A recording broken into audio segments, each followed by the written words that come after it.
Assalamualaikum warahmatullahi wabarakatuh. Alhamdulillah wassalatu wassalamu ala Rasulillah wa ala alihi wa ashabihi wa mawalah wala haula wala quwata illa billah amma ba'du. Selamat siang teman-teman semua, apa kabar? Semoga kita senantiasa diberi kesehatan dan selalu dalam lindungan Allah Subhanahu wa taala. Amin ya robbal alamin. Yang terhormat Ibu Herani Trilestiana MSc selaku dosen pengampu mata kuliah Ilmu Dasar Pendidikan dan teman-teman semua yang saya banggakan. Perkenalkan, kami dari kelompok 8 dengan anggota Tia Nur Yustikayani, Nadia Nur Amalia, dan Nikmatul Ajijah. Saya Nadia sebagai moderator yang akan memimpin jalannya diskusi kali ini. Di sini kami akan mempresentasikan materi tentang sistem pendidikan nasional. Adapun subbab yang akan dibahas yaitu pendidikan sebagai sistem, komponen sistem pendidikan, dan sistem pendidikan Indonesia menurut Undang-Undang Nomor 20 Tahun 2003. Untuk mempersingkat waktu, marilah kita buka diskusi kali ini dengan membaca basmalah. Bismillahirrohmanirrohim. Materi pertama akan disampaikan oleh saya sendiri, yaitu pendidikan sebagai sistem. Pengertian sistem. Sistem berasal dari bahasa Yunani, yakni sistema, yang berarti sehimpunan bagian atau komponen yang saling berhubungan secara teratur dan merupakan suatu keseluruhan. Istilah sistem merupakan suatu konsep yang bersifat abstrak. Sistem dapat diartikan sebagai seperangkat komponen atau unsur-unsur yang saling berinteraksi untuk mencapai satu tujuan. Jahara Idris mengemukakan bahwa sistem adalah kesatuan yang terdiri atas komponen-komponen atau elemen-elemen atau unsur-unsur sebagai sumber-sumber yang mempunyai hubungan fungsional yang teratur, tidak acak, dan saling membantu untuk mencapai suatu hasil. Menurut Amirin, sistem dapat pula diartikan sebagai suatu himpunan atau perpaduan hal-hal atau bagian-bagian yang membentuk suatu kebulatan atau keseluruhan yang kompleks atau utuh. Ahsan mendefinisikan sistem sebagai suatu strategi yang menyeluruh atau terencana dikomposisi oleh suatu set elemen yang harmonis, mempresentasikan kesatuan unit, masing-masing mempunyai tujuan sendiri yang semuanya berkaitan urut dalam bentuk yang logis. Sementara Imegard menyatakan bahwa esensi sistem merupakan suatu keseluruhan yang memiliki bagian-bagian yang tersusun secara sistematis. Bagian-bagian itu berelasi antara yang satu dengan yang lain, serta peduli terhadap konteks lingkungannya. Karakteristik sistem. Sebuah sistem memiliki struktur yang teratur. Sistem memiliki beberapa subsistem. Subsistem dapat terdiri dari beberapa sub-subsistem. Sub-subsistem dapat memiliki sub-sub-subsistem dan seterusnya, hingga sampai pada bagian yang tidak dapat dibagi lagi, yaitu disebut komponen atau elemen. Ciri-ciri umum suatu sistem adalah sistem merupakan satu kesatuan yang holistik.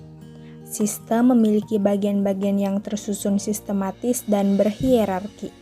Bagian-bagian sistem itu berelasi antara satu dengan lainnya, dan tiap-tiap bagian sistem peduli dengan lingkungannya. Komponen-komponen sistem. Sistem memiliki komponen-komponen sebagai berikut. A. Adanya suatu keseluruhan atau totalitas. B. Adanya komponen-komponen. C. Berfungsinya komponen-komponen secara teratur. D. Adanya keterkaitan antara semua komponen. Dan E. Adanya tujuan yang hendak dicapai secara efektif dan efisien. Ciri pendidikan sebagai sistem yang terbuka. Pendidikan merupakan salah satu sistem terbuka, karena pendidikan itu tidak akan dapat berjalan dengan sendirinya tanpa berhubungan dengan sistem-sistem lain di luar sistem pendidikan. Ciri-ciri pendidikan sebagai sebuah sistem terbuka antara lain: 1. Mengimpor energi, materi, dan informasi dari luar. Pendidikan mendatangkan pengajar, uang, alat-alat belajar, para peserta didik, dan sebagainya dari luar lembaga pendidikan. 2. Memiliki pemroses. Pendidikan pendidikan memproses peserta didik dalam aktivitas belajar dan pembelajaran. 3. Menghasilkan output atau mengekspor energi, materi, dan informasi. 4. Merupakan kejadian yang berantai. Memproses peserta didik atau input pendidikan merupakan kegiatan yang berulang-ulang dan saling berkaitan. 5. Memiliki negatif entropi, yaitu suatu usaha untuk menahan kepunahan dengan cara membuat impor lebih besar daripada ekspor. 6. Memiliki alur informasi sebagai umpan balik untuk memperbaiki diri. 7. Ada kestabilan yang dinamis.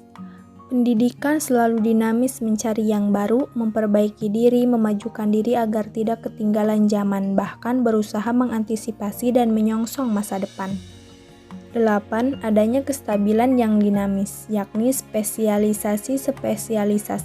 Dalam organisasi pendidikan ada bagian pengajaran, keuangan, kepegawaian, kesiswaan atau kemahasiswaan, dan sebagainya.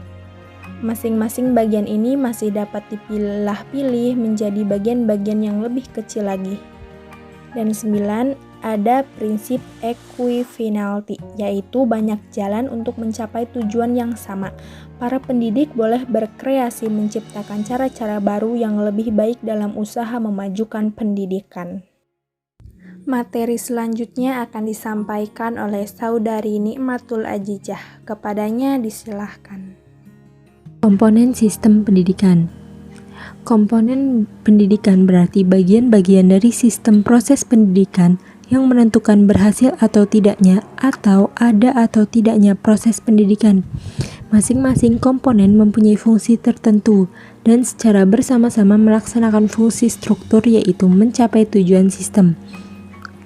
Komponen sistem pendidikan yang pertama yaitu masukan atau input pada sistem pendidikan.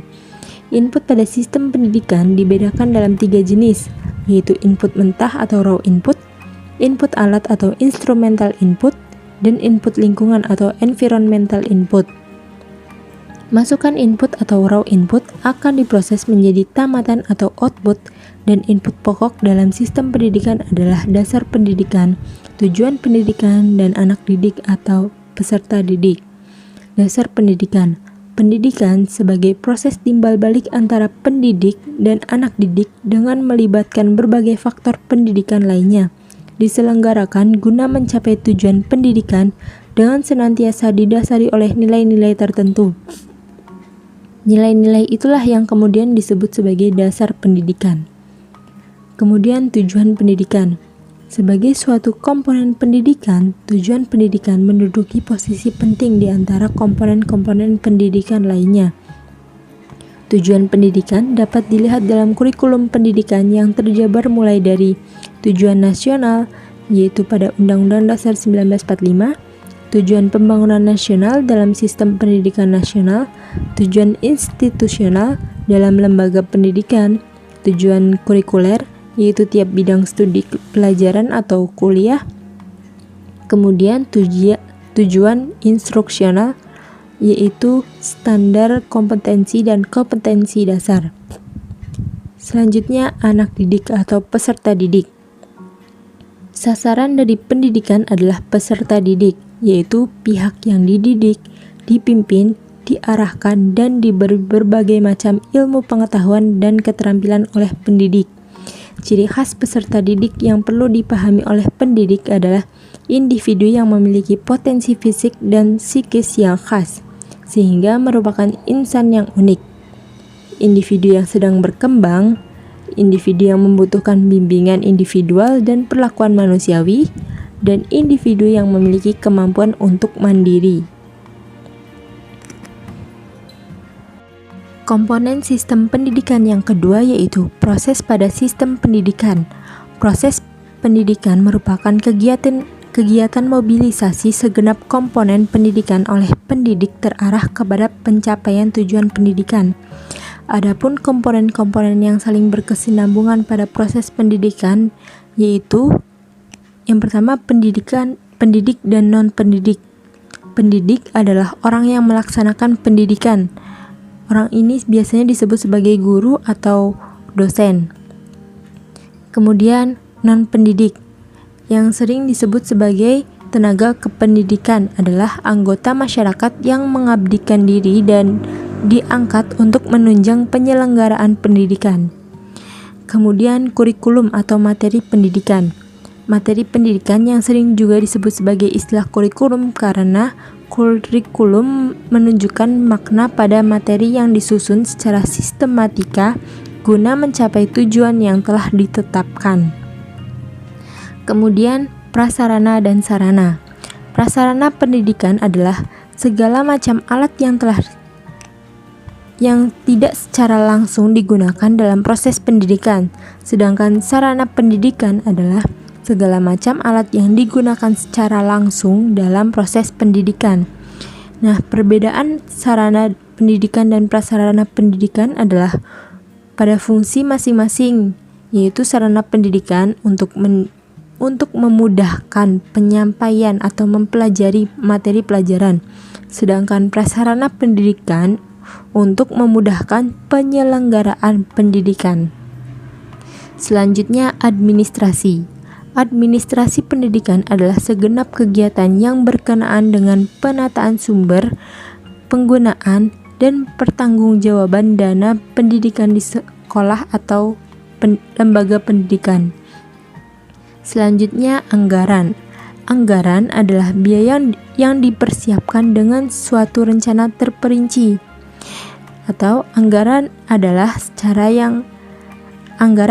rencana yang disusun secara terorganisasikan untuk menerima dan mengeluarkan dana bagi suatu periode tertentu. Komponen sistem pendidikan yang ketiga yaitu lingkungan atau environmental pada sistem pendidikan. Proses pendidikan selalu dipengaruhi oleh lingkungan yang ada di sekitarnya. Nah, lingkungan yang mempengaruhi proses pendidikan yaitu ada lingkungan keluarga, lingkungan sekolah atau lembaga pendidikan, lingkungan masyarakat, kemudian lingkungan agama, yaitu pada nilai-nilai agama yang hidup dan berkembang di sekitar lembaga pendidikan, kemudian lingkungan sosial budaya, yaitu nilai-nilai sosial dan budaya yang hidup dan berkembang di sekitar lembaga pendidikan, kemudian lingkungan alam, baik keadaan iklim maupun geografisnya, kemudian lingkungan ekonomi, yaitu kondisi ekonomi yang ada di sekitar lembaga pendidikan dan masyarakat sekitar, kemudian lingkungan keamanan, baik keamanan di sekitar lembaga pendidikan maupun di luar lembaga pendidikan. Yang terakhir, lingkungan politik, yaitu keadaan politik yang terjadi pada daerah di mana lembaga pendidikan tersebut berdiri atau melaksanakan pendidikan. Materi selanjutnya akan disampaikan oleh Saudari Tia Nur Yustikayani. Kepadanya disilahkan.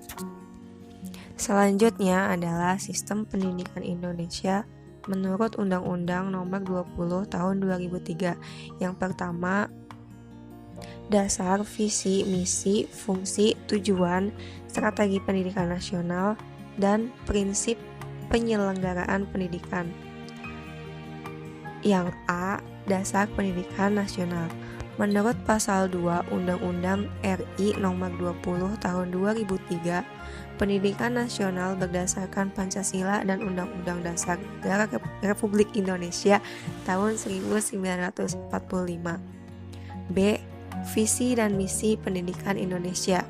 Menurut penjelasan atas Undang-Undang Republik Indonesia Nomor 20 Tahun 2003, visi pendidikan nasional adalah terwujudnya sistem pendidikan sebagai pranata sosial yang kuat dan berwibawa untuk memberdayakan semua warga negara Indonesia berkembang menjadi manusia yang berkualitas sehingga mampu dan proaktif menjawab tantangan zaman yang selalu berubah. Dengan visi pendidikan tersebut, pendidikan nasional mempunyai misi, yaitu 1. Mengupayakan perluasan dan pemerataan kesempatan memperoleh pendidikan yang bermutu bagi seluruh rakyat Indonesia. 2.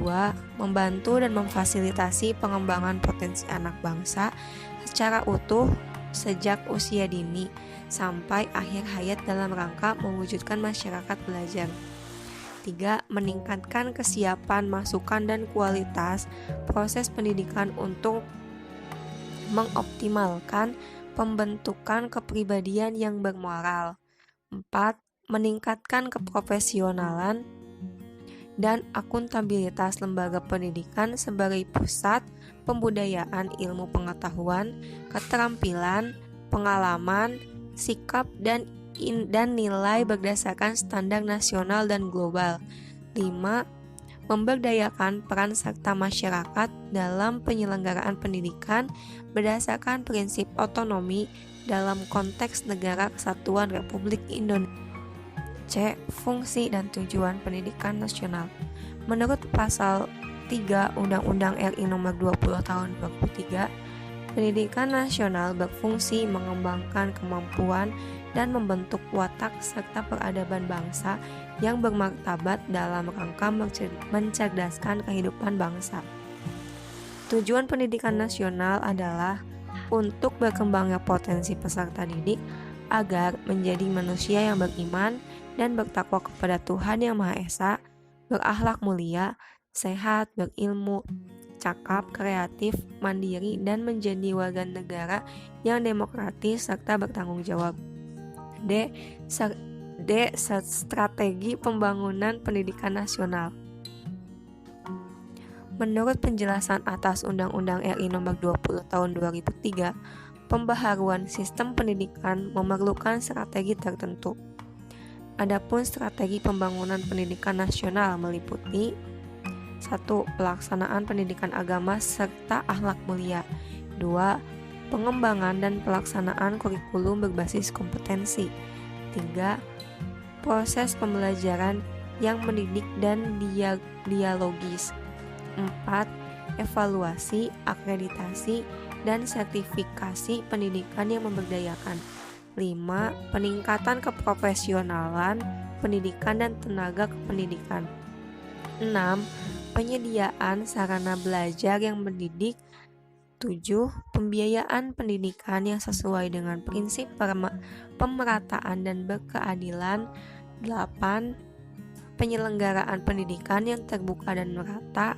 9. Pelaksanaan wajib belajar. 10. Pelaksanaan otonomi manajemen pendidikan. 11. Pemberdayaan peran masyarakat. 12. Pusat pembudayaan dan pembangunan masyarakat. Dan 13. Pelaksanaan pengawasan dalam sistem pendidikan nasional. E. Prinsip penyelenggaraan pendidikan. Menurut pasal Undang-Undang RI Nomor 20 Tahun 2003, dalam konteks sistem pendidikan nasional ditegaskan dalam penyelenggaraan pendidikan didasarkan kepada prinsip-prinsip sebagai berikut. 1. Pendidikan diselenggarakan secara demokratis dan berkeadilan serta tidak didiskriminatif dengan menjunjung tinggi hak asasi manusia. 2. Pendidikan diselenggarakan sebagai satu kesatuan yang sistematik dengan sistem terbuka dan multi makna. 3. Pendidikan diselenggarakan sebagai suatu proses pembudayaan dan pemberdayaan peserta didik yang berlangsung sepanjang hayat. 4. Pendidikan diselenggarakan dengan memberi keteladanan, membangun kemauan, dan mengembangkan kreativitas peserta didik dalam proses pembelajaran. 5. Pendidikan diselenggarakan dengan mengembangkan budaya membaca, menulis, dan berhitung bagi segenap warga masyarakat. 6. Pendidikan diselenggarakan dengan memberdayakan semua komponen masyarakat melalui peran serta dalam penyelenggaraan dan pengendalian mutu layak. Yang selanjutnya adalah hak dan kewajiban warga negara, orang tua, masyarakat, dan pemerintah. A. Hak dan kewajiban warga negara. Dalam pasal 5 ayat 1 Undang-Undang RI Nomor 20 Tahun 2003 dijabarkan bahwa 1. Setiap warga negara mempunyai hak yang sama untuk memperoleh pendidikan yang bermutu. Kedua, warga negara yang mempunyai kelainan fisik, emosional, mental, intelektual, dan sosial berhak memperoleh pendidikan khusus.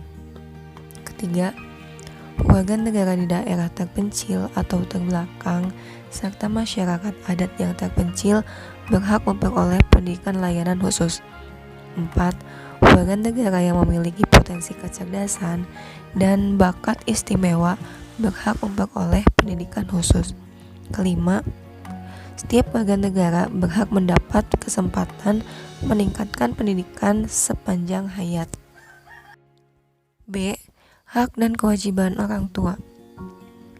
Hak dan kewajiban orang tua termaktub pada pasal 7 Undang-Undang RI Nomor 20 Tahun 2003, yaitu 1. Orang tua berperan serta dalam memilih satuan pendidikan dan memperoleh informasi tentang perkembangan pendidikan anaknya. 2. Orang tua dari anak usia wajib belajar berkewajiban memberikan pendidikan dasar kepada anaknya. C. Hak dan kewajiban masyarakat. Hak dan kewajiban masyarakat ada pada pasal 8 dan 9 Undang-Undang RI Nomor 2003. Pada pasal 8 menyatakan masyarakat berhak berperan serta dalam perencanaan, pelaksanaan, pengawasan, dan evaluasi program pendidikan.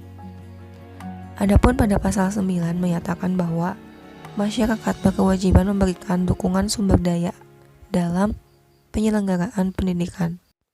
D. Hak dan kewajiban pemerintah dan pemerintah daerah. Pada pasal 10 Undang-Undang RI Nomor 20 Tahun 2003, pemerintah dan pemerintah daerah berhak mengarahkan, membimbing, membantu, dan mengawasi penyelenggaraan pendidikan sesuai dengan peraturan perundang-undangan yang berlaku. Selanjutnya, yang ketiga adalah kurikulum dan pengantar dan bahasa pengantar. A. Kurikulum. Pada pasal 1 ayat 19 Undang-Undang RI Nomor 20 Tahun 2003, kurikulum adalah seperangkat rencana dan pengaturan mengenai tujuan, isi, dan bahan pelajaran serta cara-cara yang digunakan sebagai pedoman penyelenggaraan kegiatan pembelajaran untuk mencapai tujuan pendidikan tertentu. B. Bahasa pengantar. Pada pasal 33 Undang-Undang RI Nomor 20 Tahun 2003 menyatakan 1. Bahasa Indonesia sebagai bahasa negara menjadi bahasa pengantar dalam pendidikan nasional. 2. Bahasa daerah dapat digunakan sebagai bahasa pengantar dalam tahap awal apabila diperlukan dalam penyampaian pengetahuan atau keterampilan tertentu. 3. Bahasa asing dapat digunakan sebagai bahasa pengantar pada satuan pendidikan tertentu untuk mendukung kemampuan berbahasa asing peserta didik. Sekian presentasi dari kami, mohon maaf atas segala kekurangan. Wabillahi taufiq wal hidayah. Wassalamualaikum warahmatullahi wabarakatuh.